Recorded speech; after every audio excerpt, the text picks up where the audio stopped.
Have you ever heard of Japan's Atlantis? Hidden beneath the waves off the coast of a remote Japanese island lies a mystery that has baffled scientists and explorers for decades.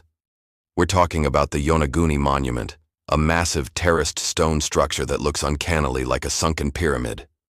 What is this colossal formation, and who, or what, created it? Our story begins in 1986. A local diver named Kihachiro Aratake was exploring the waters off Yonaguni Island, the westernmost inhabited island of Japan. He was looking for new spots to watch hammerhead sharks when he stumbled upon something extraordinary.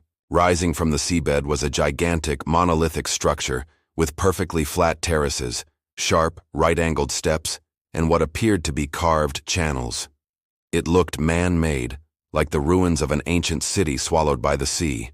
The main structure is immense, measuring about 165 feet long and 65 feet wide, and rising an astonishing 90 feet from the ocean floor. Its most striking feature is a massive rectangular platform, often called the terrace, with steps that look like they belong to an ancient temple.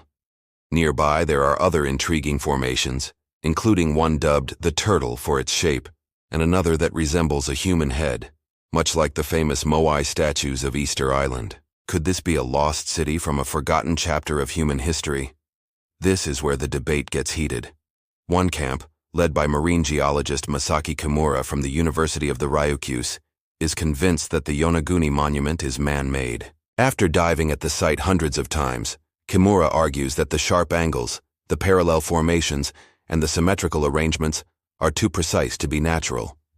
He points to what he believes are quarried marks, drainage channels, and even a primitive form of writing carved into the stone. His theory is explosive. He suggests this is a 10,000-year-old remnant of a lost civilization, a culture that existed before the last ice age, which would completely rewrite our understanding of early human history. If he's right, this civilization would predate the pyramids of Egypt and Stonehenge by thousands of years. Imagine a sophisticated society with the tools and knowledge to build such a massive complex, only to have it submerged by rising sea levels as the glaciers melted.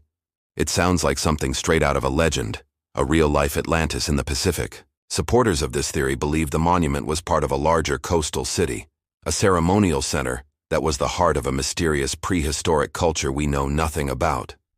But not everyone is convinced. On the other side of the argument are many mainstream geologists and archaeologists. They propose a much simpler, though less romantic explanation: nature. Geologist Robert Schoch, famous for his work on the Great Sphinx of Giza, dived at Yonaguni and concluded that the monument is a natural formation. He argues that the region's sandstone naturally fractures along straight plains when subjected to tectonic stress and erosion from strong ocean currents. The staircase-like terraces?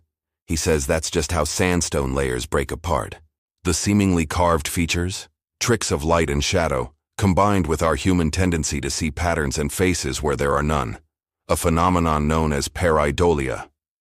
According to this view, Yonaguni is a classic example of what geologists call natural terracing. The regular, blocky shapes are a result of the rock's composition and the powerful forces of the ocean, not ancient stonemasons. Skeptics also point out that if this were a city, we would expect to find other artifacts, tools, pottery, human remains. But so far, none have been definitively found and verified in connection with the main structure. So, who do you believe?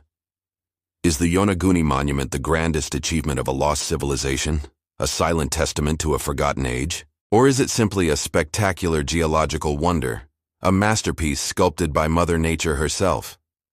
Perhaps the truth lies somewhere in between. Some have suggested it could be a natural formation that was later modified and enhanced by ancient people who used it for rituals or as a quarry. To this day, the monument remains a captivating enigma. It challenges our perceptions of the past and pushes the boundaries of what we think our ancient ancestors were capable of. One thing is for certain: deep beneath the waves of the East China Sea, a secret is waiting. Whether it's a secret of geology or a secret of human history is a question that may not be answered in our lifetime. But it's a mystery that will continue to inspire awe and wonder in all who lay eyes on it. What do you think? Let me know your theories in the comments below. Was it built by an ancient civilization, Or is it a natural wonder? Thanks for joining us on this deep dive into one of the world's greatest underwater mysteries. If you enjoyed this journey, don't forget to like, subscribe, and hit that notification bell so you don't miss our next adventure. See you next time.